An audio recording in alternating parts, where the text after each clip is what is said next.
41,000 টাকায় 120 hertz super AMOLED display আর 6 বছরের Android update.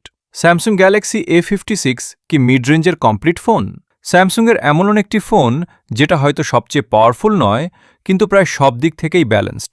প্রথম দেখাতেই ফোনটির প্রিমিয়াম গ্লাস ব্যাক এবং মেটাল ফ্রেম নজর কাড়ে। হাতে নিলে একদম ফ্ল্যাগশিপ ফিল পাওয়া যায়। সামনে রয়েছে 6.7 ইঞ্চির super AMOLED display, 120 hertz refresh rate এবং 1900 নিটস পর্যন্ত ব্রাইটনেস।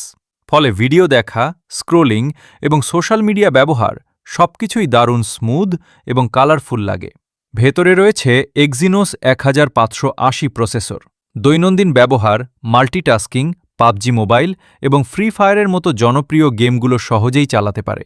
ক্যামেরা সেকশনে রয়েছে 50 megapixel OIS main camera, 12 megapixel ultra wide এবং 5 মেগাপিক্সেল ম্যাক্রো লেন্স। স্যামসাংয়ের কালার সায়েন্সের কারণে ছবিগুলো দেখতে প্রাণবন্ত এবং সোশ্যাল মিডিয়ার জন্য একদম প্রস্তুত। ব্যাটারির জন্য রয়েছে 5000 মিলিঅ্যাম্পিয়ার আওয়ার ব্যাটারি এবং 45 ওয়াট সুপার ফাস্ট চার্জিং।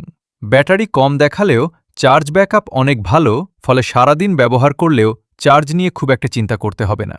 এর সঙ্গে পাচ্ছেন IP67 water resistance, gorilla glass Victus plus এবং 6 বছরের অ্যান্ড্রয়েড ও সিকিউরিটি আপডেট, যা এই সেগমেন্টে সত্যিই অসাধারণ। যদি আপনি এমন একটি ফোন চান যেটা আগামী কয়েক বছর নিশ্চিন্তে ব্যবহার করা যাবে, তাহলে গ্যালাক্সি A56 হতে পারে আপনার জন্য সবচেয়ে স্মার্ট চয়েস। আপনি গ্যালাক্সি A56কে 100 এর মধ্যে কত নম্বর দিবেন? কমেন্টে জানিয়ে দিন।